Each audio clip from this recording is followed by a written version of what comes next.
Movie start होती है तो हमें एक आइलैंड दिखाया जाता है और यह तब का टाइम था जब वर्ल्ड वॉर 2 चल रही थी। उस आइलैंड पर दुश्मनों के 2 जहाज आकर गिरते हैं और उसमें से 2 सोल्जर बाहर आते हैं जो बिल्कुल ठीक थे।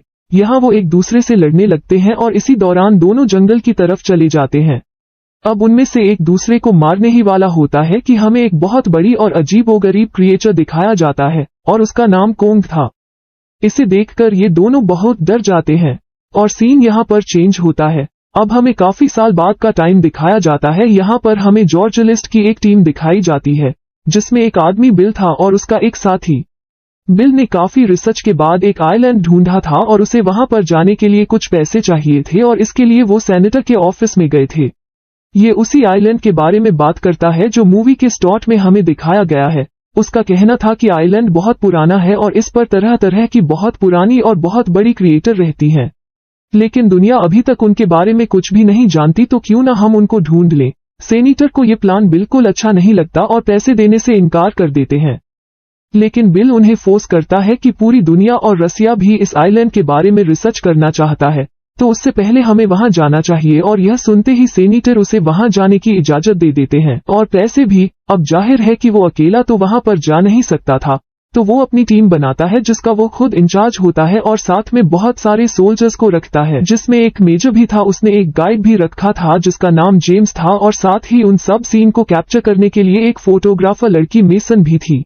ये लोग एक मीटिंग करते हैं और बताया जाता है कि इनकेस अगर हम गुम हो जाए तो हम किस लोकेशन पर मिलेंगे। अब अगले दिन ये लोग समंदर पर जाते हैं क्योंकि वहां से इन लोगों को हेलीकॉप्टर में वहां पर जाना था, लेकिन अगले दिन जब वो समंदर पर पहुंचते हैं तो उन्हें पता चलता है कि जिस रास्ते से उनके हेलीकॉप्टर को आइलैंड तक जाना है और वो रास्ता इनके लिए ठीक नहीं है क्योंकि वहां पर बहुत ज्यादा तूफान आया हुआ है। लेकिन बिल इस बात पर ध्यान नहीं देता और 6-7 हेलीकॉप्टर में अपनी टीम को बिठाकर वहां से चल पड़ता है। अब उस रास्ते पर पहुंचते ही तूफान आने लगता है और कोई उम्मीद नहीं थी कि उनके हेलीकॉप्टर बच पाते, लेकिन जैसे तैसे करके वो लोग वहां से निकल आते हैं और उस आइलैंड पर फाइनली पहुंच जाते हैं। उनमें से एक जॉर्जलिस्ट कहता है कि हो सकता है कि यह बड़ी बड़ी क्रिएचर जमीन के नीचे रहती हो, तो इसलिए वो जमीन के नीचे ब्लास्ट करते हैं। लेकिन उल्टा आइलैंड में हलचल मच जाती है, बहुत सारे जानवर भागने लगते हैं और ट्री इनके हेलीकॉप्टर से टकराने लगती है और तभी आता है बहुत ही बड़ा क्रिएचर कोंग। वो बहुत गुस्से में था और उन पर अटैक करने लगता है। मेजर अपने सोल्जर को ऑर्डर देता है कि इस पर फायरिंग शुरू कर दो और जैसे ही लोग उस पर फायरिंग करते हैं वो तो गुस्से से आग बबूला हो जाता है और इनके हेलीकॉप्टर पर और इन पर अटैक करने लगता है, जिसकी वजह से काफी ज्यादा सोल्जर्स मारे जाते हैं। अब यह लोग 2 ग्रुप बनाते हैं, एक ग्रुप में बिल और आर्मी के लोग थे और दूसरे ग्रुप में जेम्स मेसन और बाकी लोग थे। अब जब मेजर के काफी ज्यादा सोल्जर्स मर चुके थे तो वो बिल पर गन पॉइंट करता है और पूछता है कि आखिर तुम हमें यहाँ पर क्यों लेकर आए हो। तो बिल उसे कहता है कि यह दुनिया, यह प्लेनेट हमारा था ही नहीं, यहाँ पर तो जानवर रहा करते थे और ऐसे ऐसे क्रिएचर जिनको हम जानते भी नहीं। वो और बताता है कि मैं एक दिन समंदर में बोट पर सफर कर रहा था कि एक बहुत बड़े क्रिएचर ने हमारी बोट पर अटैक कर दिया और सब लोग मारे गए सिवाय मेरे, और जब मैं वापस गया और सबको सब कुछ बताया तो किसी ने भी मेरी बात पर यकीन नहीं किया। तो फिर मैंने सोचा कि मैं खुद रिसर्च करूंगा और 30 साल मुसलसल रिसर्च करने के बाद मैं यहाँ पर आया हूँ कि दुनिया को बता सकूं कि ऐसी क्रिएचर अभी भी दुनिया में मौजूद हैं। वो कहता है कि जल्द ये क्रिएचर इंसानों पर कब्जा कर लेंगे, इससे पहले हमें खुद ढूंढकर इन्हें कंट्रोल कर लेना चाहिए। अब इनका एक सोल्जर गुम हो गया था तो मेजर अपनी टीम के साथ उसको ढूंढने के लिए जंगल के अंदर जाता है, लेकिन चलते चलते एक बाम्बू एक सोल्जर के मुंह के अंदर चला जाता है और उसकी बुरी तरह डेट हो जाती है। जब लोग ऊपर देखते हैं तो एक मकड़ी ने उस बाम्बू के बीच में अपना घर बनाया होता है। वो काफी खौफनाक मकड़ी थी, वो बाकी सब पर भी अटैक करने लगती है, लेकिन मेजर उसे शूट करके मार देता है। ये जंगल अजीबोगरीब क्रिएचर से भरा हुआ था।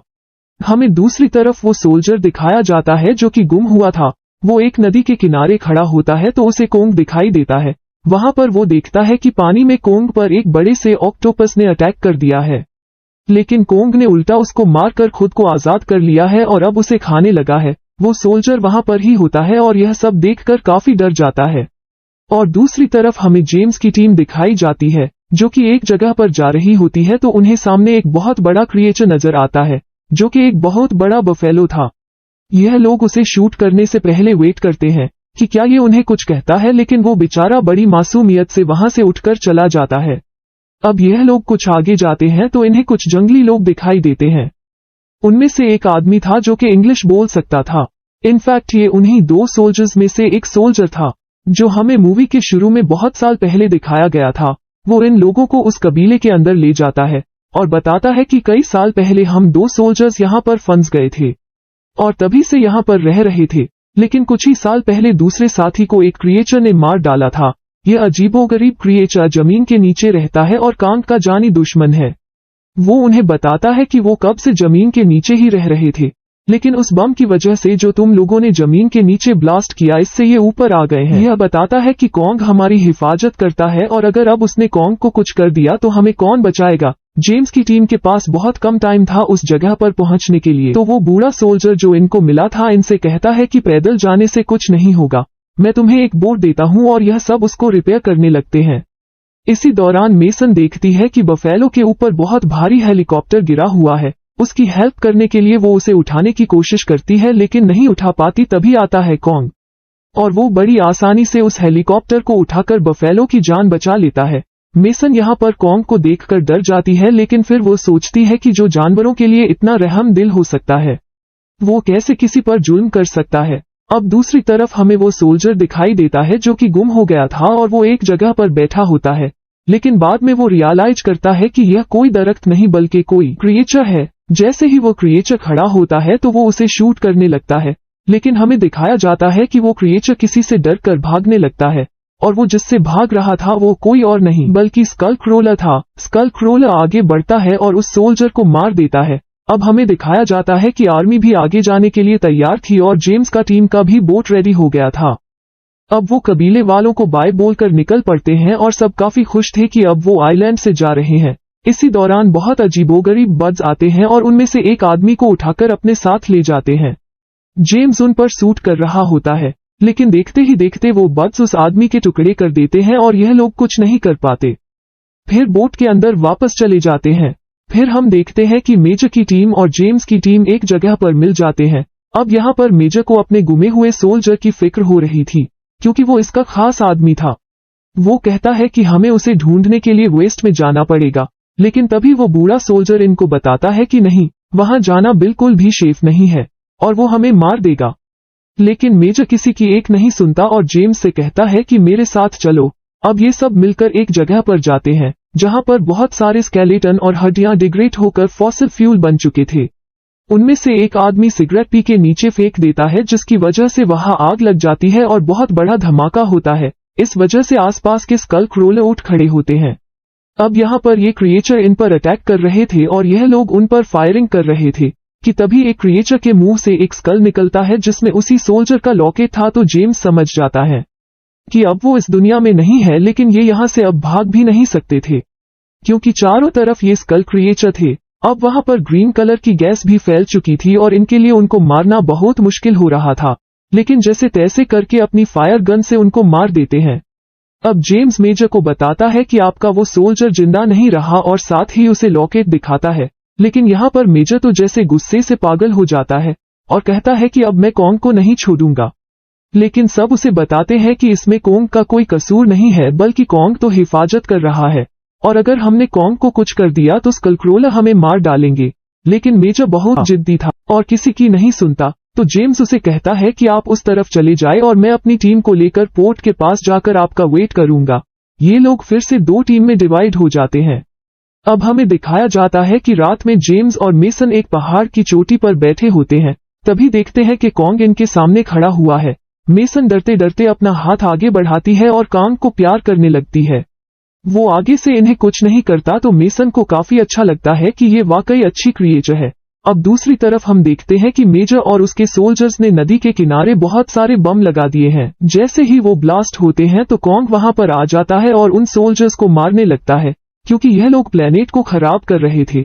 लेकिन आग इतनी ज्यादा थी कि वो खुद भी जलने से बेहोश हो जाता है। यहाँ पर मेजर अपने सोल्जर को और बम ब्लास्ट करने का ऑर्डर देता है, लेकिन तभी जेम्स वहां पर आ जाता है और उसे समझाता है कि हम कॉन्ग की वजह से यहाँ बच पाए हैं और कॉन्ग हमारा दुश्मन नहीं है। मैं तुम्हें कैसे समझाऊं? लेकिन मेजर नहीं मानता। वो कहता है कि जब यह दुनिया हमारी है प्लेनेट अर्थ हमारा है तो हम ही टॉप पर रहेंगे ना, यह क्रिएचर क्यों हमारे ऊपर आएंगे। लेकिन जेम्स के काफी समझाने के बाद वो अपनी गन नीचे रखने ही वाला होता है कि तभी एक बहुत बड़ा स्कल क्रोलर वहां पर आ जाता है। वो इन सब पर अटैक करने लगता है, लेकिन कॉन्ग भी तब उठ खड़ा होता है। ये देखते ही मेजर उन्हें ऑर्डर देता है कि अब बम को एक्सप्लोड कर दिया जाए, लेकिन कॉन्ग उसे कुचलता हुआ आगे बढ़ता है स्कल क्रोलर के तरफ। उन दोनों में बहुत फाइट होती है और बाकी लोग बोट के तरफ चले जाते हैं। यह लड़ाई इतनी लंबी चलती है कि सुबह हो जाती है। अब दूसरी तरफ सोल्जर्स उस स्कल क्रोलर पर फायरिंग कर रहे थे और वो कॉन्ग को छोड़कर उनकी तरफ बढ़ने लगता है। अब कॉन्ग पानी में गिर चुका था और रूट्स में फंस चुका था। अब एक सोल्जर अपनी जान की कुर्बानी देने के लिए वो सब बॉम्ब्स अपने साथ बांध लेता है और स्कल क्रोलर के सामने खड़ा हो जाता है कि हो सकता है मुझे खा ले और उसके पेट में यह बम एक्सप्लोड जाए जिससे यह मर जाए। लेकिन वो क्रिएचर भी बहुत चालाक था। वो उसे बहुत जोर से धक्का देता है जिसकी वजह से वो पहाड़ के साथ जाकर लगता है और वहीं पर वे बम भी एक्सप्लोड हो जाते हैं।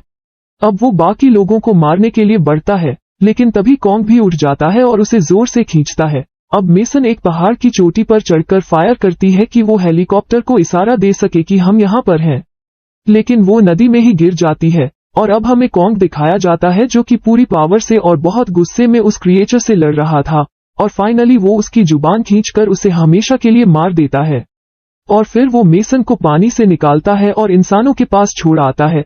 अब वो सब लोग यूनाइट हो चुके थे और मिलकर वो लोग अपने मुल्क वापस चले जाते हैं। और फिर हम देखते हैं कि वो बूढ़ा सोल्जर जो कि 30 साल पहले उस आइलैंड पर आकर गुम हो गया था, वो भी अब वापस आ चुका था और अपनी बीवी और बेटे से मिलता है और बहुत खुश होता है।